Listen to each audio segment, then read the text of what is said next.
During a family dinner, I accidentally bumped into my husband's mother. To my utter shock, she slapped me hard in front of everyone and shouted, "How dare you touch me, you disgraceful woman? Clean my dress and get out." I turned to my husband for support, but instead he coldly said, "Apologize to her or leave." Heartbroken and humiliated, I walked out of the dinner. But when they returned home, the room was bathed in soft golden light, the polished wooden table gleaming like a trophy of their success. As I walked in, the clink of silverware, the murmur of polite conversation, and the occasional laugh filled the air, but none of it could ease the tension I felt coiling tightly around my chest. Jason, my husband, was already deep in conversation with his parents, his brothers, and their business partners, lost in their world of wealth and influence. I knew this was supposed to be a celebratory dinner, but as I looked around the room, all I could feel was the weight of their expectations pressing down on me. This wasn't just any dinner. It was a display of status, and I was the outsider, the one who wasn't quite meant to be there. I tried to push the discomfort aside, forcing a smile as I greeted a few of Jason's relatives who barely acknowledged me beyond a polite nod. Their glances lingered on me with something akin to judgment, making me feel like I was being scrutinized, as though every word I spoke, every gesture, was under a microscope. Jason barely noticed. His eyes were fixed on his father, and for a moment, it felt as though I had disappeared into the background. I took my seat at the end of the long table, trying to make myself as small as possible. The conversation flowed around me, but I couldn't find a natural opening to join in. I wasn't an equal here. I was the wife, a mere accessory to the conversation, and as much as I hated to admit it, the feeling made me uncomfortable. This wasn't the life I had imagined for myself, and Jason's increasing distance from me only made it harder to ignore. As the night wore on, I excused myself to get a drink, hoping the momentary distraction would help calm my nerves. The soft hum of voices seemed to fade away as I made my way across the room. But as I passed by the table where Jason's mother, Veronica, sat, my elbow brushed against her shoulder. The collision was unintentional, nothing more than an accident caused by the cramped space between the chairs. I barely even noticed it until I heard the sharp intake of breath from the people seated around her. Veronica's eyes shot up, narrowing as her gaze met mine. Before I could even apologize, she rose from her seat with an unsettling grace, her face twisted in fury. The room seemed to go silent, as if the air had been sucked out of it in that one breath. And then, without warning, Veronica slapped me hard across the face. The sting was immediate, sharp, and the room seemed to freeze in that moment. I couldn't process what had just happened. The sound of her palm meeting my cheek echoed in my ears, reverberating against the cold silence that followed. I blinked, momentarily stunned, my hand instinctively rising to my face where the burn of her slap still lingered. I was paralyzed by confusion, unable to comprehend why she had reacted this way. What had I done wrong? It wasn't intentional. I hadn't meant to touch her at all. Disgraceful woman. Veronica's voice was laced with venom as she spat the words at me. Her eyes were filled with such disdain, such utter contempt that I could feel my heart drop into my stomach. "How dare you touch me? Clean my dress and get out." I stood frozen, her words hitting me harder than the slap itself. I was so shocked by the speed of her reaction, by the venom in her voice, that I couldn't move. I couldn't speak. I didn't know how to react in front of everyone. The guests, my husband's family, stared at me now with a mix of surprise and judgment. I felt their eyes searing into me, like they were waiting for me to beg for forgiveness or break down in front of them. Instead, all I could feel was a deep, choking shame rising in my chest, constricting my throat and burning my skin. I glanced over at Jason, my heart pounding with hope that he would step in, that he would defend me even just a little. But when our eyes met, there was no compassion, no support. He didn't even flinch. He just looked at me, his face blank, like he was watching a stranger rather than his own wife. His gaze was cold and detached. His silence felt like a slap in itself, harder than anything I'd ever felt. "Jason," I whispered, my voice trembling with the weight of it all. "Please." He didn't answer immediately. Instead, he simply sighed, his gaze drifting back to his family as if this whole thing were just an inconvenience. When he finally spoke, his words cut deeper than I could have imagined. "Apologize to her, or leave," he said, his tone flat, almost indifferent. His eyes never met mine again as he turned his attention back to the conversation with his family, dismissing me without a second thought. I stood there, frozen as a storm of emotions churned inside me. I wanted to scream, to fight back, to demand an explanation. But I couldn't. I felt small and insignificant in that moment, humiliated beyond belief. The very person who was supposed to stand by me, to have my back, had just abandoned me in front of everyone. My heart shattered. Jason's indifference felt like a betrayal, one I couldn't comprehend. I had always thought that we were a team. But in that moment I realized how wrong I was. Without another word, I turned and walked out of the room, my feet moving on their own, carrying me away from the dinner, away from everything that had been promised to me. I could feel the weight of their gazes on my back, their whispers following me as I made my way to the door, the sting of Veronica's slap still burning on my cheek. As I stepped outside, the cool air hit my face, but it did little to calm the storm inside me. I was shaking, my breath coming in quick, uneven gasps.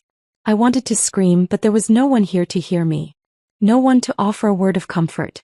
I was alone in my anger, alone in my hurt. This wasn't how I had imagined my life. This wasn't the woman I wanted to be. The one who stood silently, humiliated, while the people she loved and trusted tore her down. But in that moment something inside me shifted. I couldn't let this be the end. I couldn't let this moment of humiliation define who I was. It was a turning point.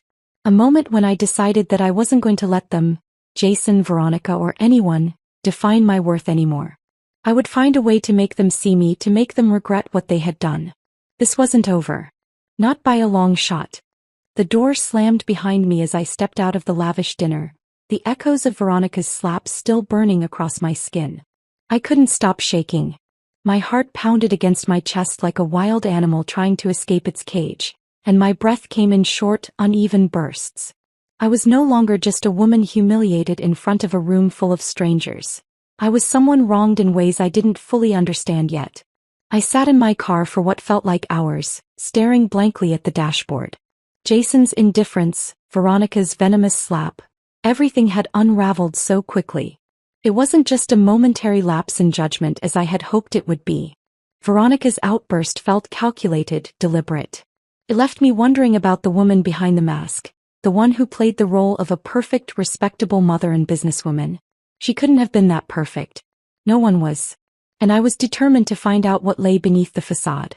My curiosity gnawed at me like an itch I couldn't scratch. How could I just let this go? How could I accept that Jason, my own husband, would so easily stand by his mother's side while she humiliated me in front of everyone? I needed answers, but not just about the dinner. I needed to understand why Veronica had done this, why she treated me like an intruder in her perfect world. Back at home, I pulled up the family's financial records on my laptop. At first, I wasn't sure where to start. It seemed absurd to think that I could uncover something as sinister as financial mismanagement or fraud, but my gut told me that there was more going on than anyone realized. Jason had always been tight-lipped about his family's finances, dismissing any talk of business matters with vague responses or changing the subject. But I wasn't about to back down now. The first few hours were uneventful, but I couldn't shake the feeling that I was on the verge of something significant. Scrolling through spreadsheets and invoices, I started to piece together a pattern. Small inconsistencies at first, numbers that didn't match, vague notations that seemed to obscure details. My fingers hovered over the mouse, uncertainty gripping me, but then I found something that sent a cold shiver down my spine. A series of bank statements dated back over several years had been carefully filed away under one of the family's subsidiary companies, accounts I'd never heard of. I paused, reading the numbers. There, in black and white, was evidence of funds being transferred from the family business into Veronica's personal account. Large sums. The kind of money that would easily go unnoticed if no one was looking. I stared at the screen, my pulse quickening. This was no accidental mismanagement. This was deliberate. Veronica had been siphoning money from the family's wealth, hiding it away in accounts that only she controlled. The gravity of the situation hit me like a punch to the stomach. The woman who had slapped me, who had humiliated me without a second thought, was a thief. A master of deception. The more I dug, the worse it got. Veronica hadn't just stolen small amounts. She'd made lavish purchases, buying luxury properties, real estate, expensive cars, and investments that no one had known about. She had been living a double life, one that she had carefully hidden from the rest of the family. Her name wasn't on the properties. but the trail of money leading to her was undeniable. She'd used the family's funds to build a personal empire, all while pretending to be the pillar of the community, the woman who held everything together. I felt like I was drowning in a sea of betrayal, each document I uncovered pulling me deeper. I couldn't understand how Jason hadn't seen it, how he hadn't noticed the signs that his mother had been lying to him all these years. How could he have been so blind? Had he known and chosen to ignore it? Or was he truly oblivious to the monster lurking beneath the surface? It didn't matter. What mattered now was that I had uncovered the truth. Veronica's control over the family's wealth wasn't just about money, it was about power. She had positioned herself as the untouchable matriarch, the one everyone depended on, the one who held all the cards. And it had worked. Jason's loyalty to her, his blind devotion, had allowed her to get away with everything. She had manipulated everyone, including me. For the first time in my life, I felt a surge of something powerful. It wasn't just anger, it was empowerment. I wasn't a victim anymore. I had something she couldn't control, the truth. And now I could use it to fight back. I spent the next few days piecing together everything I had found, compiling a dossier of evidence that would leave no room for doubt. Every transaction, every purchase, every hidden asset. Veronica's secrets were laid bare before me. I knew this wasn't going to be an easy fight. Exposing her would shake the very foundations of the family, but I couldn't back down. Not now. Not after everything she'd done. There was a bitter irony to it all. Veronica had made me feel small, insignificant, like an outsider in her world. But now I had the power to change everything.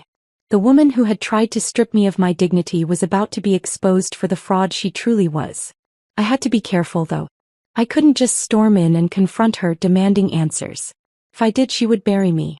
She had too many resources, too much influence. No, I had to be smarter. I had to make sure the family learned the truth on their own, without me appearing as the one who had revealed it. Subtlety was the key.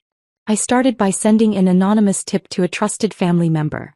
Someone who had always been close to Veronica but had never fully trusted her.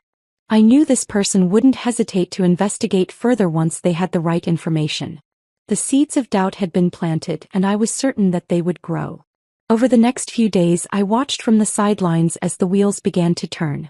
It wasn't long before whispers started circulating through the family. Veronica's lavish lifestyle, the unexplained wealth, the hidden assets. No one could ignore it anymore. The truth was slipping out, and there was nothing she could do to stop it. Jason, oblivious to everything that was happening around him, remained caught between his loyalty to his mother and the mounting evidence of her betrayal. But with each passing day, I could see the cracks forming in the perfect world they had built. Veronica's power was slipping away piece by piece, and I was the one pulling the strings. The illusion had been shattered. And for the first time in my life, I could finally breathe.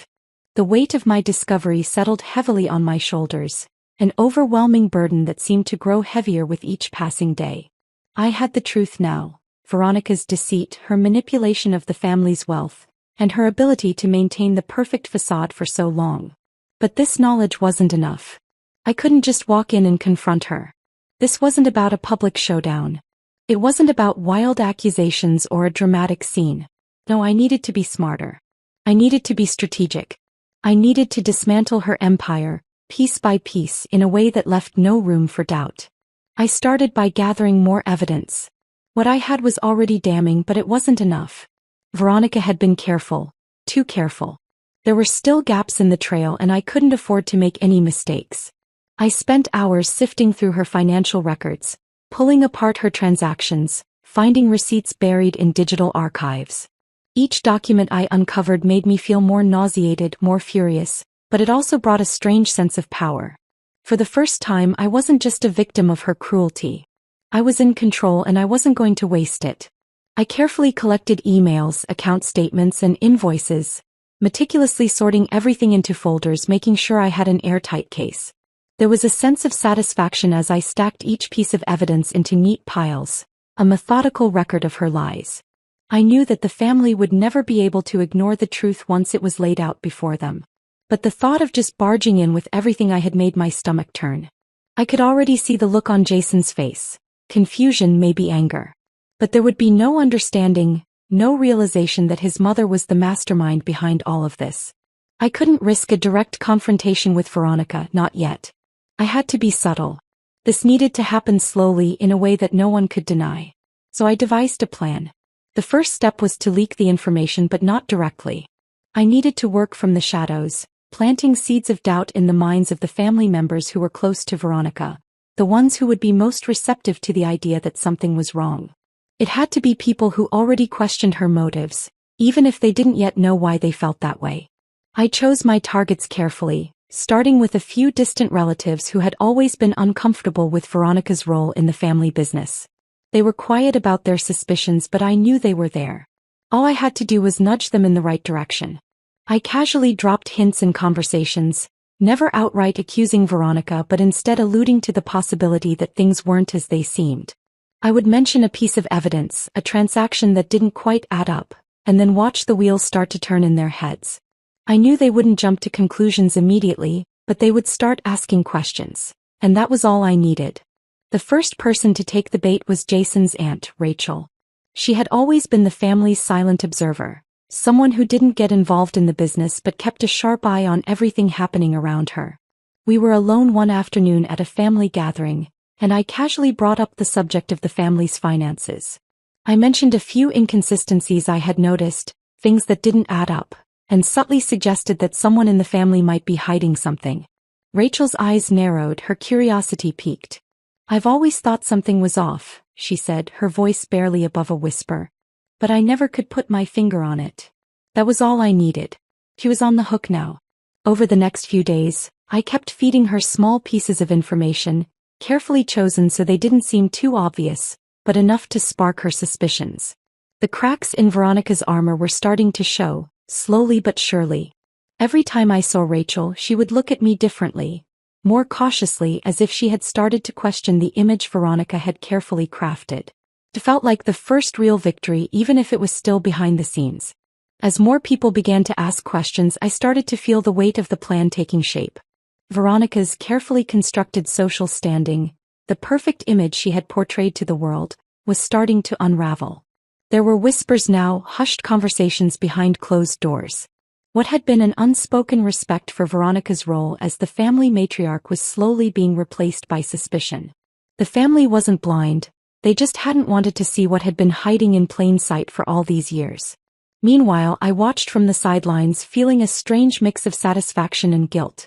Watching Veronica's world begin to crack was like witnessing the slow collapse of a once great empire. She had controlled everything, her reputation, her family, the wealth, but now all of it was slipping through her fingers.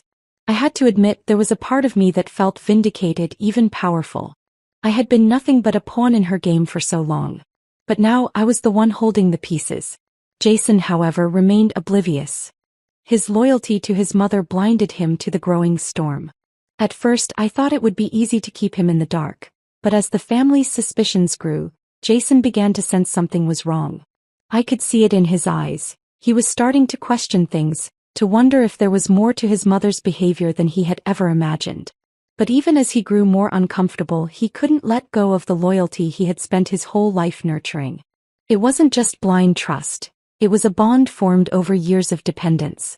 I could see the internal struggle in his face, the tightness in his jaw whenever the family started talking about Veronica's actions.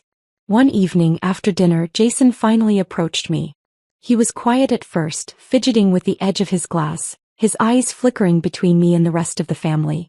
"Sarah," he began, his voice unsure, "do you think something's off with my mother?" His words were hesitant, like he was testing the waters, unsure if he even wanted to know the answer. I met his gaze, my heart pounding. This was the moment when everything could either fall apart or fall into place. "I think you're starting to see what I've been seeing all along," I said quietly. "It's not just her control over the business or the family. It's everything. He's been hiding things, Jason. Things you don't want to believe."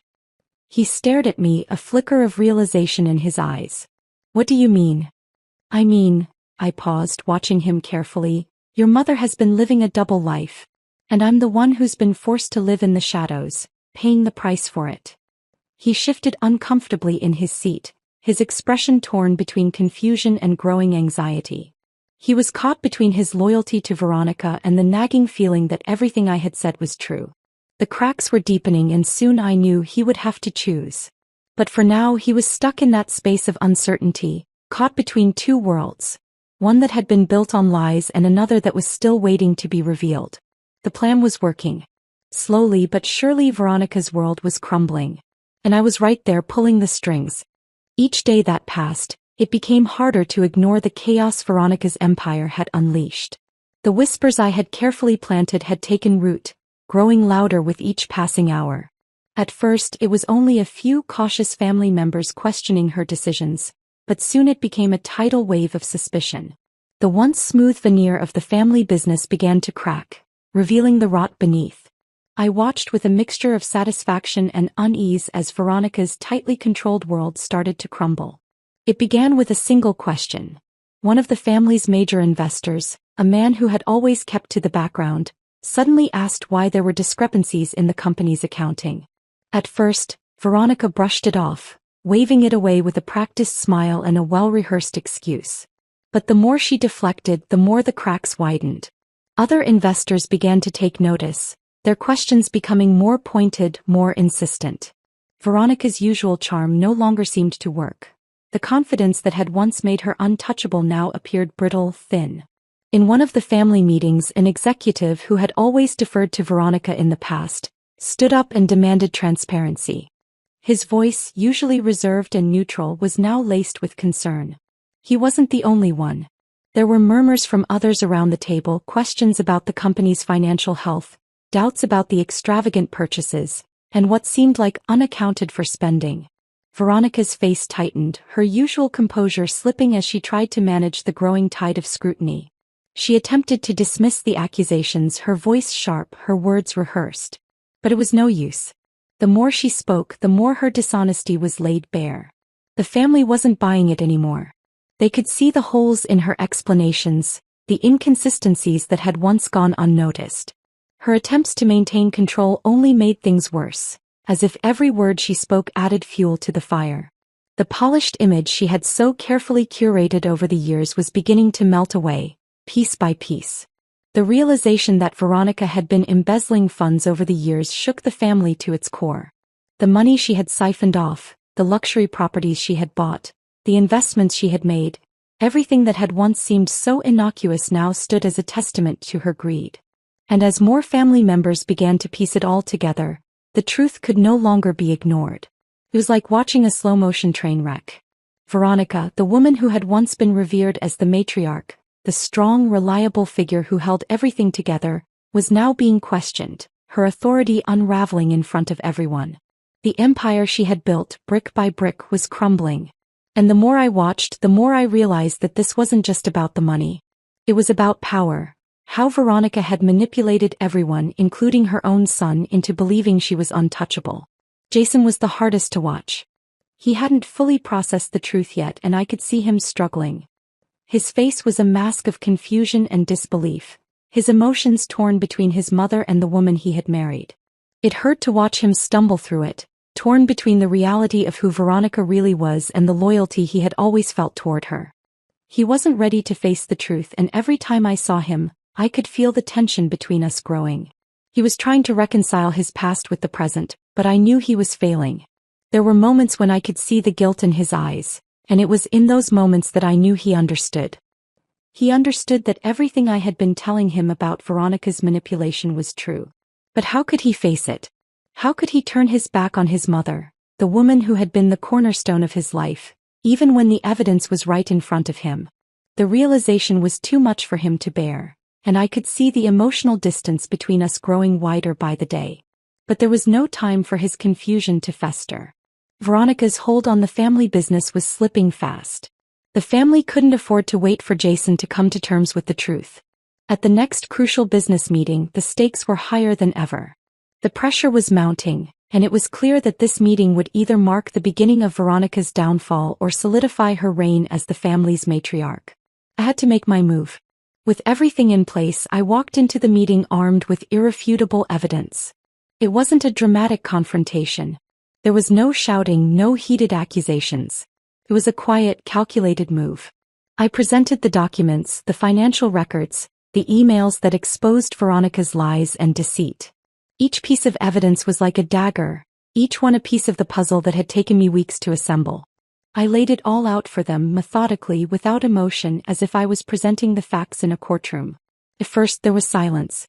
The family members who had been questioning Veronica looked at the documents with disbelief, their faces shifting from confusion to shock. Veronica's face, however, turned an unmistakable shade of pale as she tried to mask her panic. She opened her mouth to defend herself, but the words caught in her throat. Every attempt to deny the truth was met with more evidence, more facts that backed up the claims I had made. She could no longer deny it. The truth had been laid bare and there was no turning back. The family members didn't hesitate. There was no room for debate. Veronica's authority, once unquestioned, was shattered. They voted to remove her from her position as the head of the family business, stripping her of the wealth and influence she had spent years amassing. It was a swift and decisive blow to everything she had built. And for a moment I felt a strange sense of relief, even satisfaction. This was the culmination of everything I had worked toward, the vindication of everything I had endured. Veronica's empire had fallen. But as the dust settled and the reality of the moment sank in, I realized that this victory came at a cost. It wasn't just about the money, the power, or the revenge. It was about what had been lost in the process. As Veronica's empire crumbled, so did the remnants of my own life. I had spent so long focused on bringing her down that I had forgotten the emotional toll it had taken on me. The satisfaction of seeing her exposed was hollow, and the emptiness that followed was hard to ignore. In the end, I realized that the true power wasn't in revenge. It was in the freedom that came from letting go. Veronica was gone, but the scars she had left on me would take time to heal.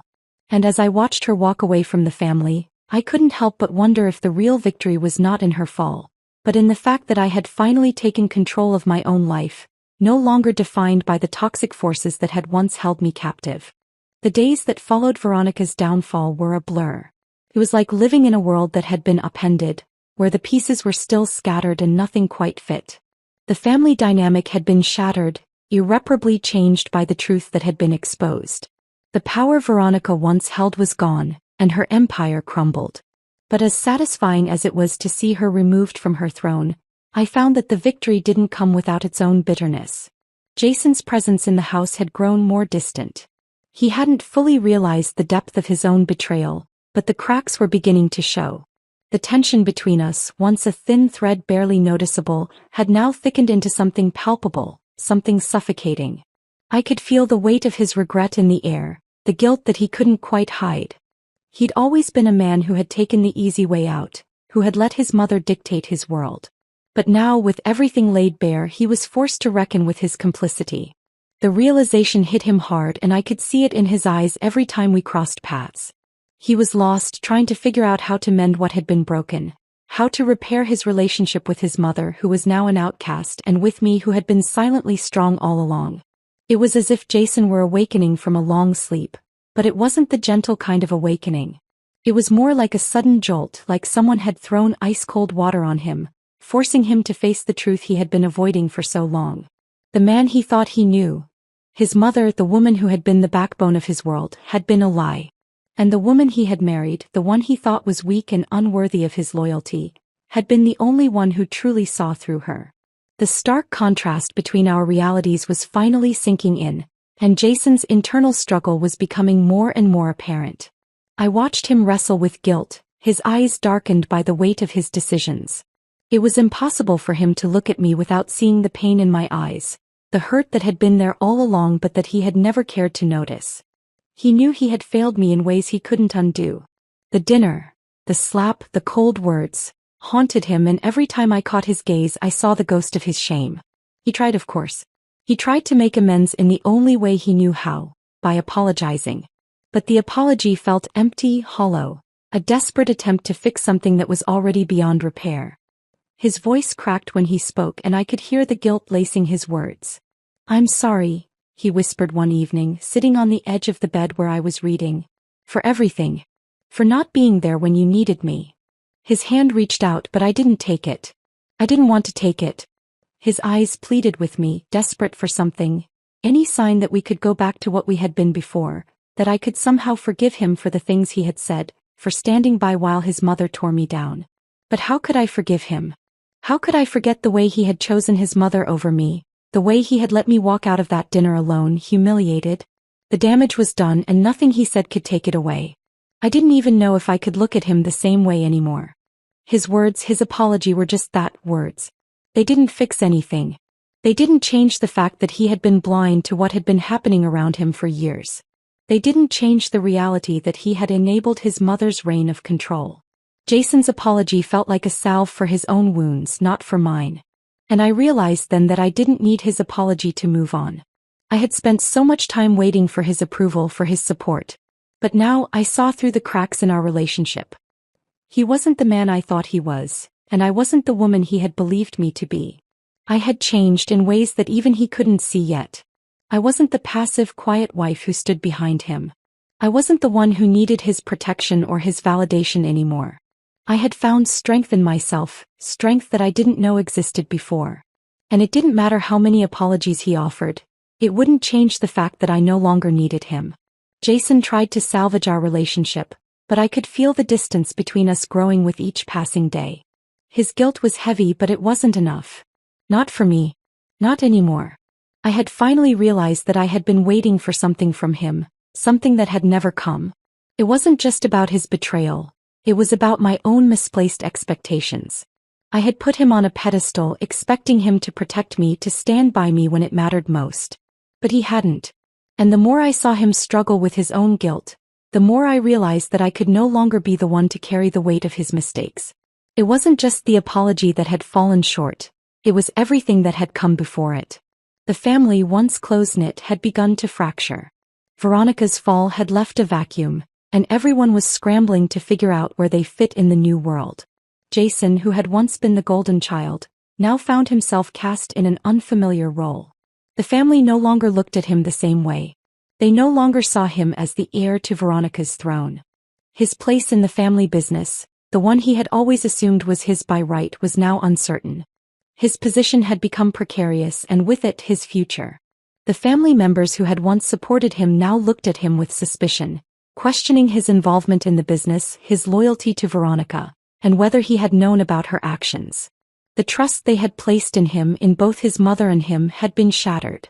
He was no longer the man they believed he was, and he could feel the weight of that distrust even if he tried to mask it. But what hurt Jason the most wasn't the distance between him and his family. It was the growing distance between him and me. I had made my decision. I couldn't stay in a marriage that had been built on so many lies. I couldn't keep pretending that things could go back to how they had been. Jason's world had crumbled, and I knew that mine had to as well. I wasn't going to wait for him to fix everything. I wasn't going to spend the rest of my life walking on eggshells, hoping that one day he would realize the depth of his mistakes. I had learned that true strength wasn't about waiting for someone to rescue me. It was about standing on my own. And standing beside someone who didn't see that strength wasn't the kind of future I wanted anymore. I left. It wasn't easy, and it wasn't something I did lightly. But when I walked out the door, I felt lighter than I had in years. It was painful, it was heartbreaking, but it was also freeing. Jason would have to find his own way, just as I had found mine. And while his future remained uncertain, mine was filled with possibility. When I left Jason, it felt like the end of one life and the beginning of another. The apartment I rented was small, a temporary home, but it was mine. Every corner of it felt like a reflection of me, unpolished, still finding its place, but full of potential. The weight of the past had settled behind me, and with each new day I felt myself standing taller. I wasn't just surviving anymore. I was beginning to live again. For the first time in years, I didn't have to answer to anyone. The constant fear of disappointing Jason or trying to keep up with the expectations of his family was gone. I could breathe, unburdened by their judgments, free from the invisible chains that had bound me for so long. But freedom, I quickly learned, was not as simple as just leaving everything behind. It was a process, one that required me to confront my own fears and uncertainties, to redefine who I was without the roles I had played for so long. The first few weeks were the hardest. I spent my days working to keep busy, trying to fill the emptiness that lingered in the silence of my apartment. I focused on small things, organizing, decorating, creating a space that felt like mine, a place where I could regain my sense of identity. But more than anything, I had to focus on myself. I had to find out who I was when I wasn't trying to be someone else's version of who I should be. I found solace in the simplest of tasks, walking through the streets of the city, breathing in the fresh air, feeling the sunlight on my face. It was liberating to take up space, to exist fully in the world without fear or shame. For years I had let my life be dictated by others. Now it was mine to shape, mine to mold into whatever I wanted. It wasn't long before I realized I couldn't stay stagnant. I couldn't live on the sidelines of my own life, watching as the world moved forward. I needed to rebuild, and the first step was securing my financial independence. I had always been good with numbers, with analyzing patterns, and the skills I had developed over the years in the background of Jason's family business were valuable. I could leverage those skills to create something for myself, something that no one could take away. I started small, taking on freelance work to help businesses streamline their operations, using my knowledge of finance and strategy. At first it felt like a slow climb.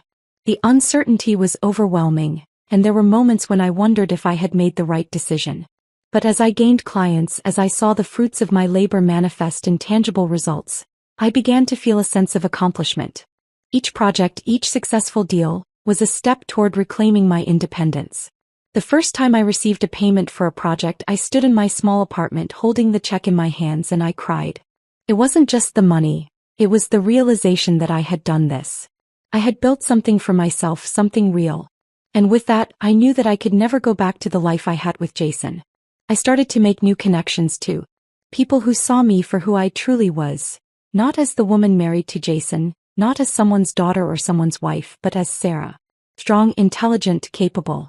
They recognized the value in what I offered and they respected me for it. It was the first time in years that I had felt seen, truly seen. And in return, I opened up to them, letting go of the armor I had built to protect myself from the world. Slowly, the walls came down and I allowed myself to trust again. There were moments, of course, when doubt crept in. Moments when the old fears returned, when the memories of Jason's indifference and the weight of Veronica's manipulation threatened to pull me back into a life of uncertainty. I would wake up in the middle of the night, heart racing, unsure of what the future held. But each time I reminded myself that I had come this far. I had faced the hardest decision of my life and chosen to walk away. I could face whatever came next. One afternoon, as I sat in a small cafe meeting with a new client, I realized how far I had come. The woman sitting across from me wasn't the same woman who had walked out of Jason's house, broken and defeated. She was strong, confident, and independent. She had reclaimed her power, not just over her life but over her destiny. She was a woman who knew her worth and wasn't afraid to fight for it. The world was open to her and she was ready to take it on. In the months that followed, I built my business. Slowly but surely it grew. I learned more than I ever thought I would, both professionally and personally. I learned how to trust myself again, how to make decisions based on my own needs, not the expectations of others. I learned that the greatest strength comes not from having everything under control, but from having the courage to keep going even when things seem uncertain. The pain of the past didn't disappear overnight, but it began to fade. It was like shedding old skin, like stepping out of the shadows and into the light. I no longer saw myself as a victim of betrayal, as a woman who had been wronged. Instead, I saw myself as someone who had survived, who had faced the worst and come out stronger on the other side. There were still moments when I wondered about Jason. If he regretted losing me, if he would ever understand the depth of my pain, the betrayal that had driven me to leave. But those thoughts were fleeting. The truth was, I had given him every opportunity to stand by me, to choose me. He hadn't. And that was something I had to accept. But I didn't need him anymore. I had created a life for myself, one that was filled with purpose and meaning. I had learned to trust my instincts, to follow my heart, and to create my own happiness. And in doing so, I had become something I never thought possible. A woman who was whole, who was enough on her own. It was in those quiet moments of reflection, when I sat in the stillness of my apartment, that I realized the true power was not in revenge or in getting back at those who had wronged me. The real power was in moving forward, in letting go of the past and embracing the future. It was in choosing myself every single day and knowing that I was enough. The story ended not with a grand gesture or a dramatic confrontation, but with a quiet, powerful realization. I had learned that true strength doesn't come from revenge or from forcing others to see your worth. It comes from accepting who you are, flaws and all, and walking forward with your head held high. And that was the life I was building one step at a time. The days after Jason's departure were quiet, the silence of my apartment settling around me like a comfortable blanket. I had the space I needed to breathe, to think, and to reflect on everything that had happened. There were times when the weight of the past, of everything I had endured, would threaten to pull me back, but I reminded myself that I was no longer a prisoner of my circumstances. I was free. This journey, this painful and transformative process, had taught me something fundamental about myself. For so long I had defined my worth by the people around me. Their opinions, their judgments, their approval. I had allowed Jason's mother, Veronica, to control my life, to make me believe that I wasn't enough unless I fit into the mold they had carved out for me. But now I realized that my worth was never tied to anyone else's validation. I was enough just as I was. The truth was, I didn't need their approval. I had spent so much time chasing their acceptance, thinking that it would give me peace, but it never did. It only left me feeling empty and lost. But now I had found something better: self-empowerment. I had found the strength to stand on my own, to carve out my own path, and to decide my own fate. No one could take that from me. I had learned that I didn't need permission to exist on my own terms. The power of self-empowerment didn't come from anything external. It wasn't about proving myself to others or seeking revenge. Revenge, I realized, was a fleeting satisfaction. It wasn't what brought peace. It wasn't what healed the wounds. The real power came from letting go. Letting go of the past, letting go of the people who had hurt me, and letting go of the need to control everything around me. It was about choosing to move forward, to embrace the future with all its uncertainty and possibility. As the weeks passed, I focused on rebuilding my life. I immersed myself in my work, the projects that gave me purpose, the clients who valued my skills and intelligence. Each day I took steps toward creating a future that was mine and mine alone. I took pride in the work I did, in the progress I made, and in the fact that I was doing it all by myself. I no longer relied on anyone else's validation to feel worthy. But what surprised me most was how my transformation began to affect those around me. It wasn't just about me anymore. My journey had become something greater, something that inspired others.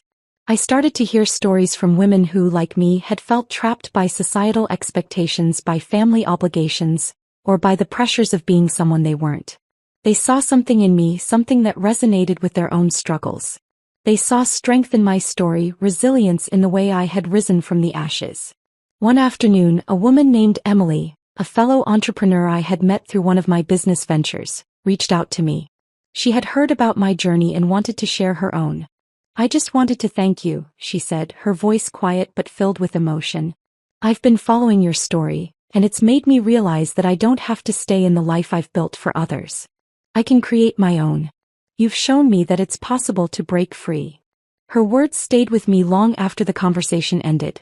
It wasn't the first time I had heard something like that, and it wouldn't be the last.